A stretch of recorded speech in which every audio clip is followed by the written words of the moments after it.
vyhlášení vítězů prvního čtvrtletí soutěže Základní instinkt. Tato fotografická soutěž je pořádána za spolupráce Týdeníku Instinkt a fotografického serveru Fotopátračka. Přivítáme mezi patrona celé akce, pana Tarzana. Dobrý večer. Dále bych ráda přivítala šéfredaktora Týdeníku Instinkt, pana Petra.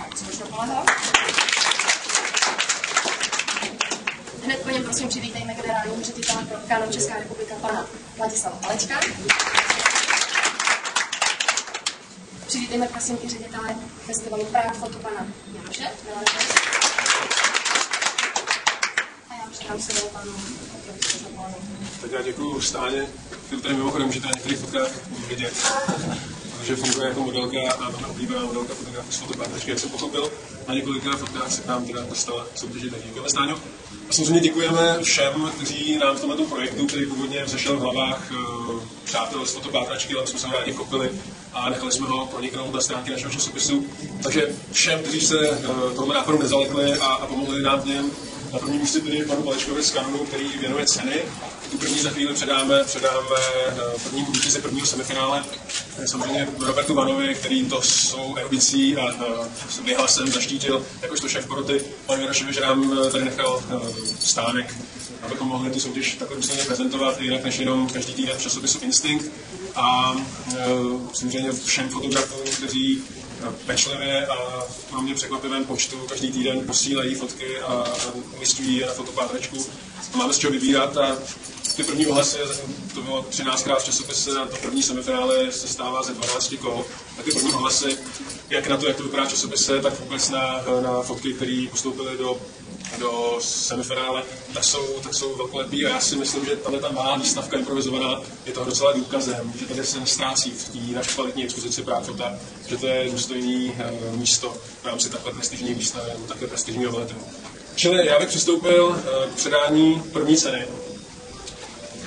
První ceny, která po dramatickém hlasování nás 4 porodců nakonec připadla panu Jiřímu Hruškovi za fotografii sovětského igrýsne pamětnice senátní.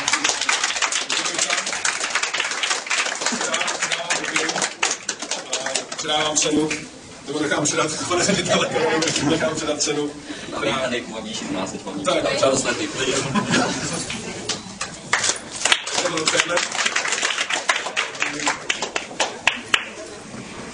A já bych poprosil v podstatě čestního předsedu poroty Roberta Vana, jestli by mohl nějakým způsobem, než přijdeme tedy k udělení zbylých 4 cen nebo vyhlášení 4 zbylých spoluvítězů prvního semifinále, tak poprosím Roberta Vana o nějaký krátký slovo, jak se vám fotografie v soutěži líbila.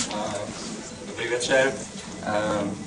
Já mám rád, že můžu tady být na tomhle vyhlášení Fotopátračky.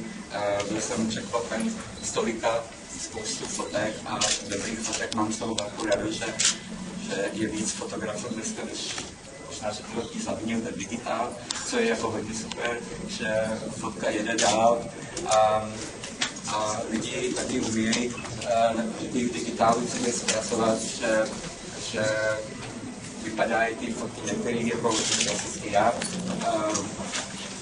Já bych chtěl jenom popřát vítězům, ať jedou dál a ty, co nevyhráli, tak tím ještě víc, protože já jsem taky nikdy nic nevyhrál.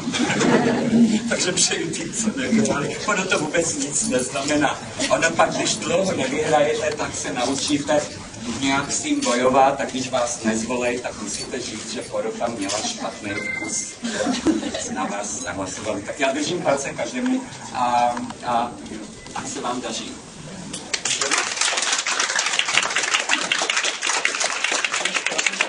A než jsem tady budou přicházet, já už nevím, jestli tady všichni 4 další vítězové jsou. Možná daný, druhý místo tady ještě, takže já pozvu na pódium druhý místo, než ještě předám slovo 2 ostatním kolegům na pódiu. Druhé místo patří Karlu Vepříkovi, který se umístil fotkou Circulation of Shadows. A ta fotka z dálky vypadá jako černá plocha, ale zblízka vidíte netušené věci. Takže doporučuji, když se tady úžasným místem leskne, ale jsou tam ještě něco. Karel Vepřík.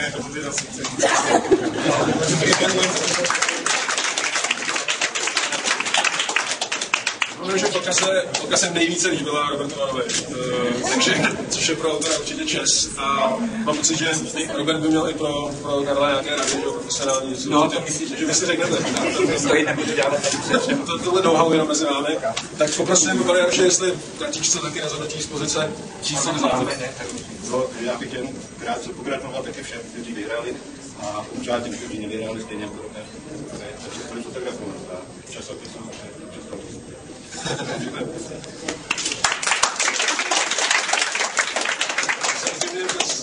bez fotografů nebyly fotky, ale bez fotoaparátů nebyly fotografové, takže pan ředitel Canonu Ladislav Koleček. Myslím, že ne všichni autoři fotili na Canon, dokonce tam zveřejňujeme občas i na Nikon. Pokud by to odpovídalo podílu na trhu, tak víc než 50%, což by bylo déle, ale tomu tady nejsme. Já bych chtěl říct jenom jednu samozřejmě profesní, ať se to za Canon jednu osobní. Ta profesní je, že kdo jiný by měl podporovat fotografické hnutí, fotografické výstavy, než firmy, které ty fotoaparáty vyrábějí. Takže když podporujeme WordPress Foto, Checkpress Foto, řadu výstav na staroměstské radnici, ale i nějaký začínající autory, tak když mě nic tím oslovil, tak to byla veliká čest. Já mám velikou radost, že tady můžu být něčeho takového. A musím říct, že ta kvalita těch fotografií mě velmi mile překvapila. Teď jako po roce jsem to stával v elektronické podobě, jak jsem byl zvědavý, jak to vypadá ty originální zničeniny. Ale tenhle ten malý výběr, to není všechno, je to velmi, velmi dobrý. Druhou věc, kterou bych chtěl říct, paní Mrázková, kde si prohlásila, že já jsem jediný ze šéfů těch fotografických firm, který má fotografické vzdělání a nějakou výstavní minulost za sebou.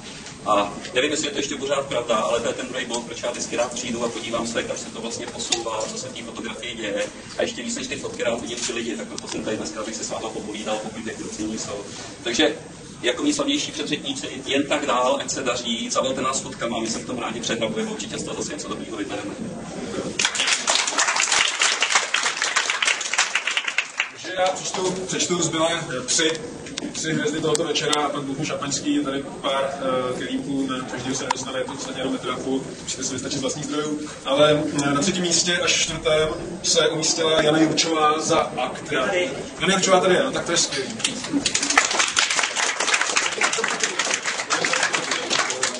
Tady certifikát oceněný zadává Adam. S váma stejně bodů od nás získal Miro Hozdenský. Neposlal v zástupu. Není bohužel. Není, ale zástupy ne. Prostě. A 4. je Martin Iman ze Slovenska, nevím, jestli dorazil ze Slovenska Martin Iman. Ten se umístil se fotkou ze souboru New Orleans Night Story. Pak se tady můžete podívat, podle nás identifikujete. Tak, čili dovolte mi, abych naše proslovy tady uzavřel, zároveň otevřel jakousi krátkou vernisáž této mini výstavky. Přeju hodně štěstí vám všem, kdo soutěžíte, vám všem, kdo máte rádi fotky, přeju hodně štěstí samozřejmě profíkům, pár fotů, přeju hodně štěstí Karlu, přeju nejlepší podíl na trhu, hodně inzerce do Instinktu samozřejmě a přeju, aby se Instinkt neřilo a aby měl pořád svým. Čili díky.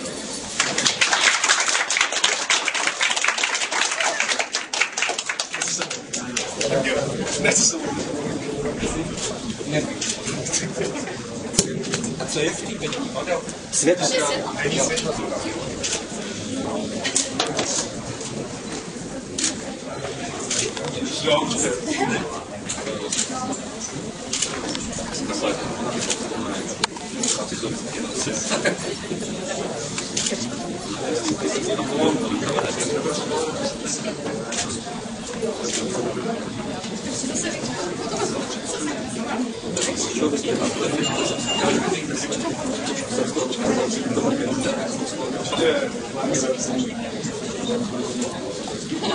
Máte nějaké skleničky nebo kalíšky, přijďte si.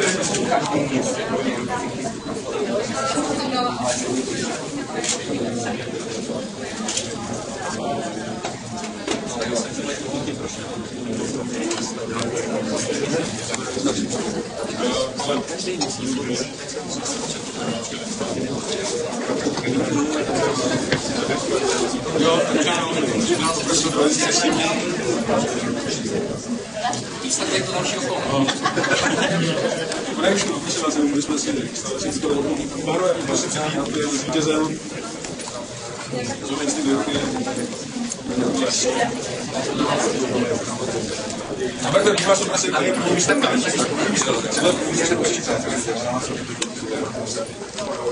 Tak připojíme do vítěze.